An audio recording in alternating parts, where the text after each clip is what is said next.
Hey everyone, welcome along to Inside the Circuit, bringing you all the latest news and insights from the world of Roborace, tech and auto. My name is Matt Roberts, back in the chair this week. In fact, I'm always in this chair. I'm the only person who ever sits in this chair, but you know what I mean. I'm super glad to be here anyway, and as ever, eager to hear from you guys. So if you have any questions at all, please make sure you send them in to @Roborace on Instagram or Twitter, or leave them in the comment section below, and one of the team will get back to you as soon as they can. If that question happens to be, what the hell is Roborace, then I can clear that up for you right now. Okay, so Roborace is the world's first fully autonomous, all-electric racing series. Season 1 is due to get underway later in the year. And right now, we're just over halfway through season beta, which is the last chance for our competing teams to make any final development work on their AI drivers before the racing starts for real. Whilst we wait for the action to get back out on track over in Las Vegas, we've decided to treat you guys to something a little bit special in the meantime. All 6 Roborace teams are going to be lining up on August the 19th to battle it out on a virtual track in a sim racing challenge. Now, sim racing obviously gives the teams a chance to warm up ahead of the next mission, and it's guaranteed to provide some entertainment for all of those of us who've been waiting impatiently to get racing again and to see some action. So details of the event are going to be announced across Roborace's social channels very soon, so make sure you keep your eyes peeled for that. Okay, well, before we get into today's show properly, let's get up to speed with the latest developments in the world of electric racing.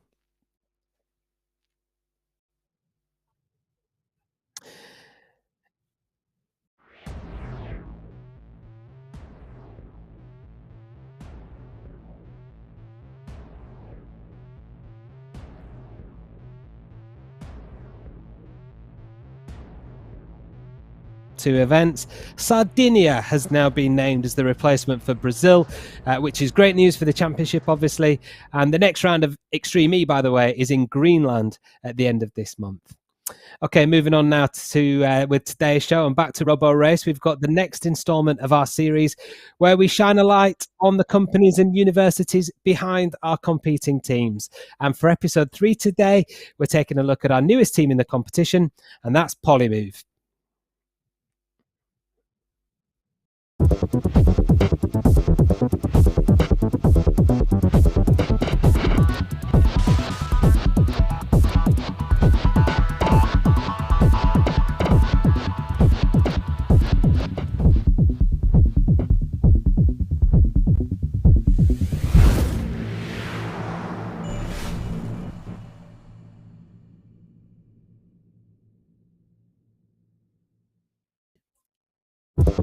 All right, that's a brief glimpse at PoliMOVE's lineup, and we'll be talking live to Andrea Ticozzi and Gianluca Papa later on in the show from their team leader, Sergio Savarese.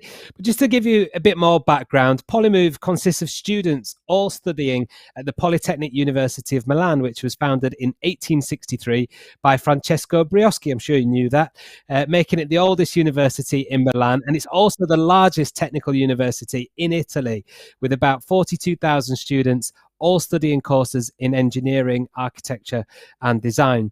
Its notable alumni or professors include Nobel laureate Giulio Natta, the novelist Carlo Emilio Gadda, and the architect Renzo Piano, who you might know has notable buildings including the Shard in London and the Whitney Museum of American Art in New York.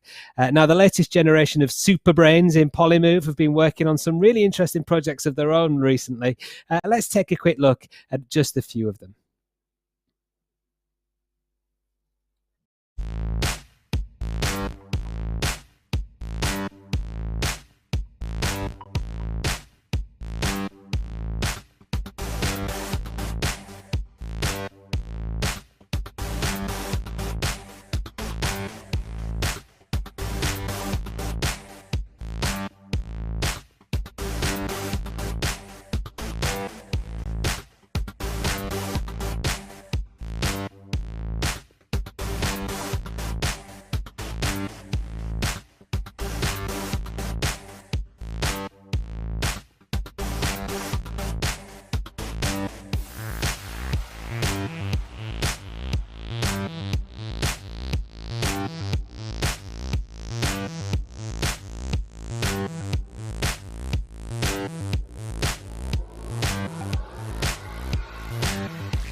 Wow, so there you go. Some really fascinating projects on the go, as well as competing in our autonomous racing series as well. They must be super busy. And as mentioned earlier in the show, Roborace will be back on track later this year. So they'll be racing again very soon. And as this is a PoliMOVE focused show, probably a good time to remind ourselves right now of just how they got on last time out when we went racing at the Las Vegas Motor Speedway for round 10.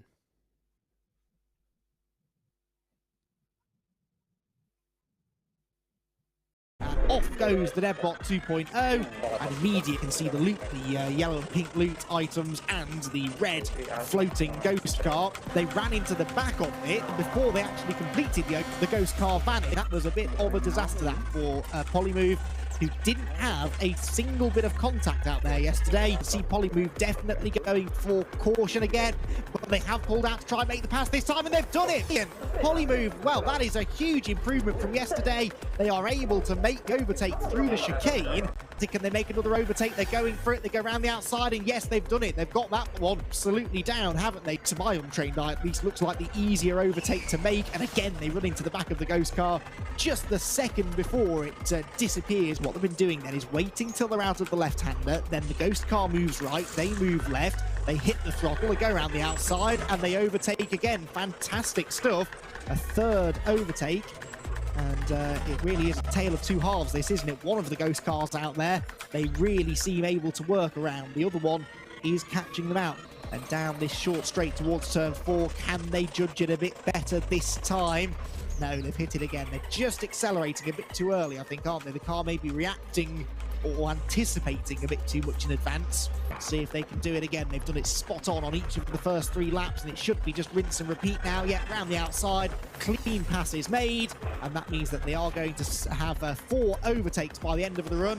4 hits, 6 loot items. What does that mean for their time? Cross the line, 6 minutes 3.8, so they're fractionally slower than yesterday.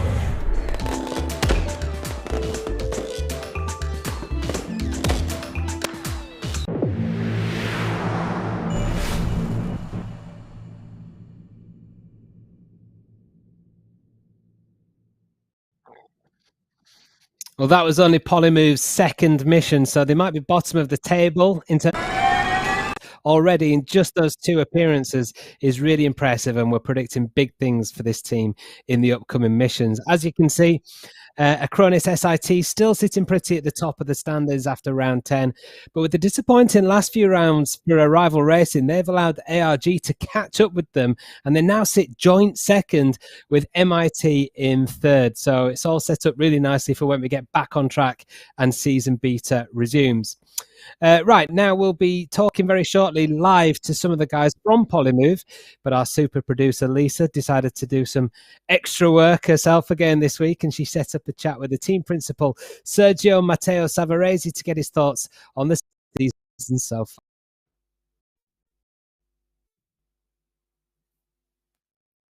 Sergio, firstly, thank you so much for coming on Inside the Circuit this week. We're doing a kind of an in-depth look into all things PoliMOVE, which is great. And we've got some of your teammates on a little bit later. But for those at home that don't know, can you just explain exactly what your role within the team is? Yeah, you can see also from my age, I'm the team leader, and I'm also the head and the founder of the research group, which is behind, say, in the background of the team. I have founded this research group at Politecnico Milano about 20 years ago, and the group is fully focused on automation and controlling vehicles. So for us, it was quite natural to try to enter in this type of competition, because controlling vehicles is our research activity, main research activity. I was going to say, so PoliMOVE are our newest team into Roborace. When did you first hear about the competition, and how did you guys enter? What's the process of that? Yeah, the process. It was exactly 1 year ago. I contacted the organization of Roborace, trying to understand if it would be possible for our team to join.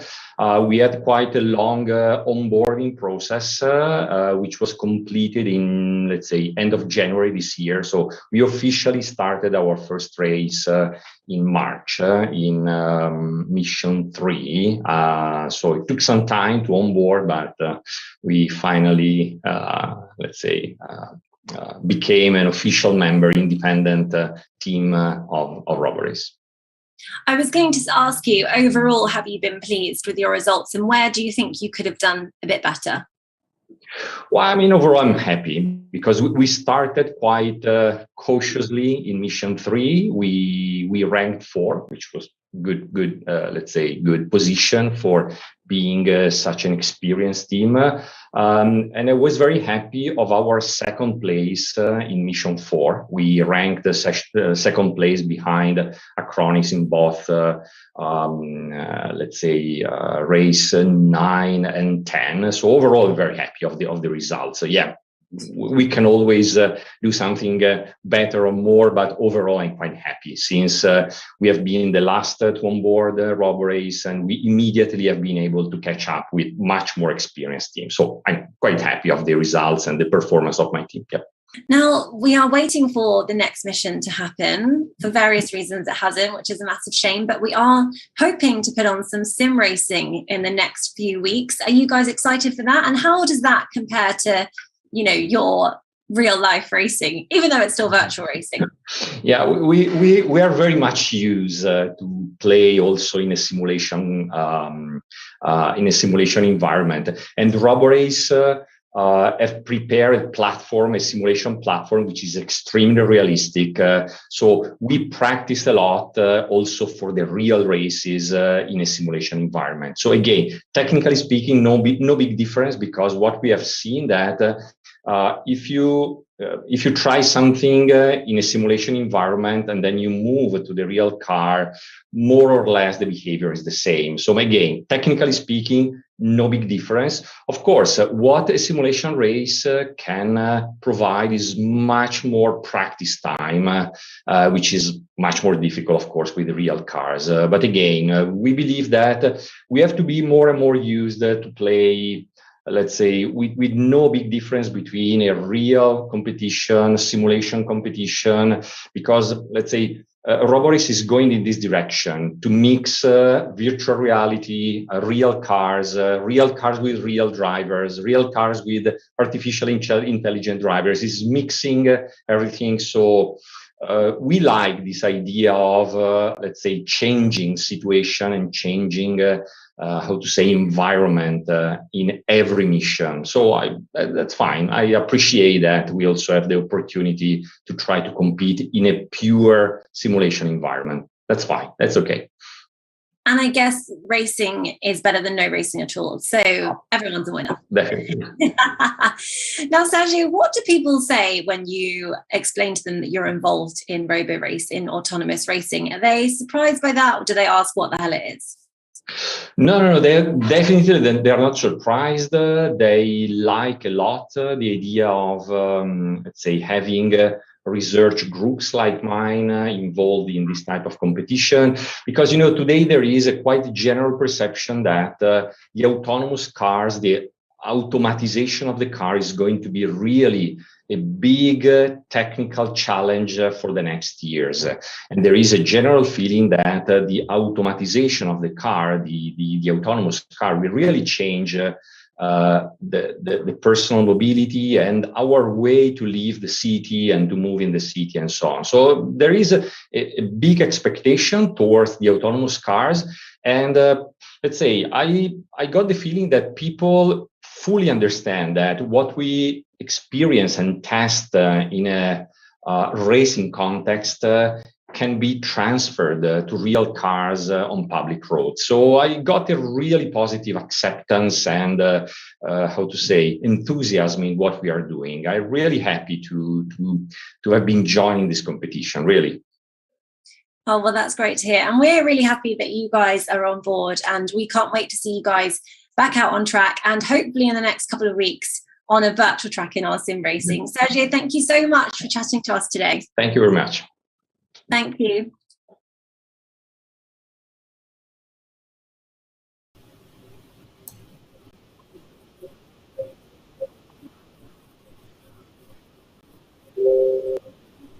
Engineer Andrea Ticciozzi and the project manager Gianluca Papa. Hey guys, thank you so much for coming on. How are you both doing today? Thank you for having us here. Hi Matt, thank you for having us. We're doing I fine. cannot hear you. How are you? Ciao, Andrea, Gianluca. Can you hear me, guys? Are you okay? Can you hear me? Now I can hear you. Yeah, I can hear you. Can you hear us? Like my microphone should be on. Yeah, You got can. So I've got one of you, but I'm okay. not sure who it is. But look, guys, let's just start off. Maybe Gianluca, if you don't mind, as project manager, can you tell us a little bit more about your role in the team? Sure. As a team manager of the PoliMOVE autonomous racing team, my main tasks include keeping track of the team progression and team members' of activities, verify that the team is on schedule, and gets very challenging, especially when close to the big events. Help the team during the tests and race days, which includes verify that all the activities has been performed and define new ones for the upcoming events. So generally, there is not much time between the different and consecutive events, so it is very, very important that is to have all the activity organized and work all together to the same objective. Last but not least, supporting morally the team, meaning being positive when things go bad and being even more positive when things go well. So lots of phone calls, I imagine, to Andrea as part of that. How is that from your side, Andrea? I mean, it must be challenging. It's obviously it's a huge challenge to be a part of Roborace anyway, but especially when things aren't going so well. Oh well, yeah, of course. Like things, especially when we deal with such difficult tasks, like teaching a computer how to drive and how to drive fast. Things can go wrong, but what we always have in mind is that there's no easy task in these adventures, in this challenging competition. So this is very also when things go bad. So yeah, that's what keeps on pushing on the gas pedal also when things go wrong. And Andrea, tell us a bit about your role then as the autonomous driving engineer, because obviously you have to work remotely at the moment, don't you? So what does that involve for you? Oh well, as I said, autonomous driving engineer works on our software stack, our autonomous driver. So we're basically teaching, giving driving lessons to a computer. So as I said, it's no easy task to drive at the limits of handling. So what we have to do is to try to decompose this big problem in sub problems, so to make it tractable. For example, as a human driver approaches to driving, we have to consider several things. Like for example, the first thing to do is to plan a route on the track for when the track is free. Then once we are on track, we have to consider the environment, all the objects, all the obstacles, the rewards, and change our plan, replan our route to adapt to this environment. And then another important thing that also a human driver does is try to predict what happens in the environment near to the driver, near to the vehicle. And finally, once we have a plan with all these elements, we have to make put it in practice. So we have to convert it in steering, throttle, and brake commands. So what we call the low-level control of the vehicle. And that's basically what we are doing. We are trying to convert all this functional description into commands that a computer can understand. And the curve, Gianluca, was very steep, wasn't it? Because you guys came in after a few events had already taken place. So in that respect, you were kind of behind the other teams, but you've been very competitive from the very beginning. How pleased are you with your performance of the team over the first two events that you've competed in? So we're very happy about the performance of the first couple of events. It was kind of rush because we just jumped into the race with limited time, and so we had to speed up with all the activities. But eventually, after the first event, we, let's say, managed to get to know what is the Roborace like, and we adapted it to it quite fast, getting to have a very nice and appreciated result into the second race, as you guys know. So were you quite surprised with your performance then? Like Sergio mentioned during his interview that you guys were slightly cautious. Was the level of performance higher than you expected it to be? Well, if I can answer this, like as Sergio said, like caution is like of paramount importance for what we do. Like we are like for this pre-season, we are dealing with virtual objects, but we are going towards like transforming these objects into real vehicles. So like hitting is no more just matter of time penalty, but will be a much bigger problem there. So yes, like we take caution as a very important aspect of our software of our software stack. Still, like this metaverse thing with the virtual objects allow us to be a bit more like daring, so to like push a bit more on the performance, a bit more than what we would do if the other objects were like real hard vehicles. So yes, we are going towards trying to find the right balance between like caution, safety, and performance. So going fast, going like side to side, wheel to wheel with other objects on track.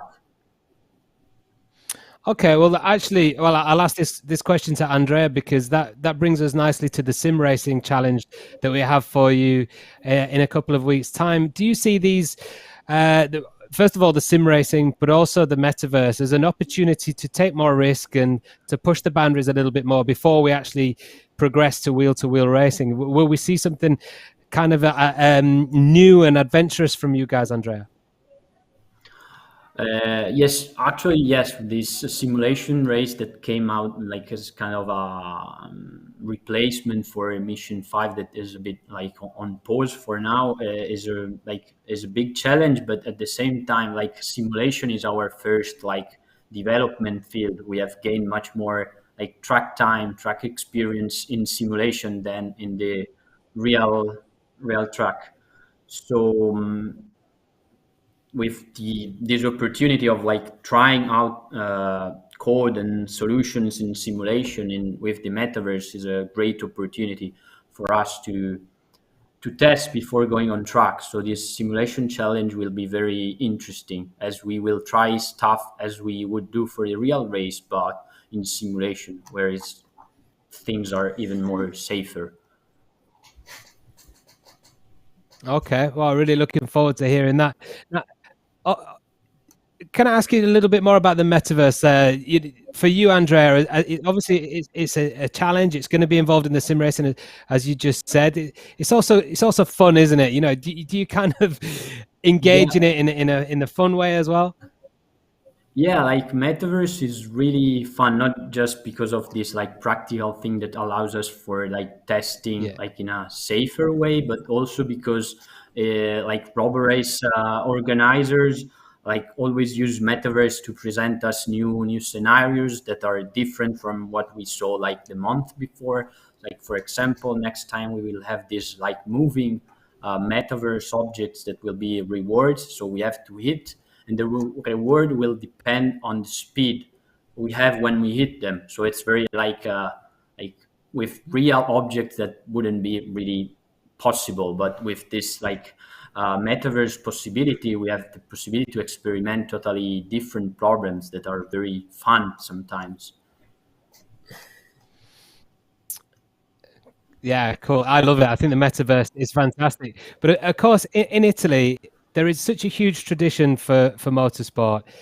And I'm interested to know, I've actually a couple of questions.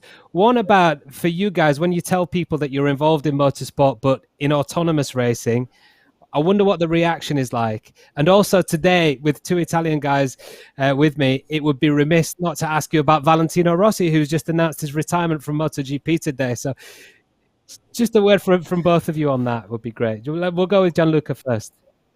Okay, I'll take the first question. So, yeah, when I tell people about these autonomous racing competition, basically there are two categories. Let's say there is one category who strongly believes that no, I mean the race needs to be with a human driver and with the human pilot, because they complains about the deterministic of the race and the performance of the race. While there is another category instead which gets super excited about this idea. I do personally believe that the people belonging to the first category will change their mind soon. Autonomous vehicle competition like Roborace is getting more and more exciting, and the complexity is increasing. The mixing of the metaverse, so the virtual reality plus the real world, the autonomous car itself is getting better and much performant race by days, race by race. So I don't even know which point we will reach in the long run. And I mean, for now, I cannot see which level is going to be the next year. I will leave Valentino Rossi to Andrea. Maybe he's much more into. Actually, More of a fan. you shocked me. I haven't checked the news already, so I just heard it from you. So that's a sad news.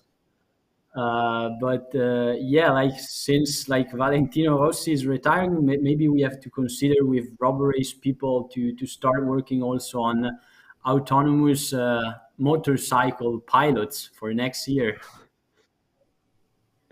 That would be very cool to see. That I think that's a great idea for the future. We'll float that with Chip and the guys at Roborace. But in the meantime, thank you so much for joining me, guys. Enjoy the rest of your evening, and we look forward to seeing you in a couple of weeks' time. See you. Thank you Thank for you. having us. Bye. Bye. Bye. Thanks, guys.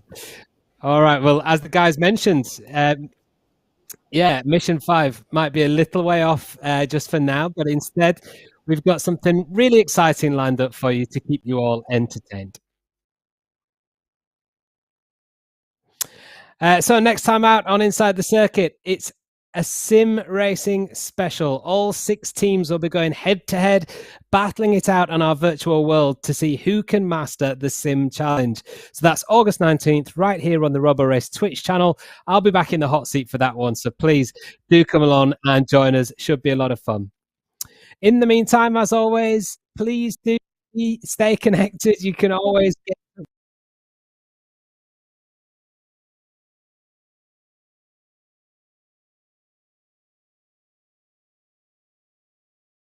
for watching. Hopefully we'll see you back in a couple of weeks for the sim challenge. Ciao for now.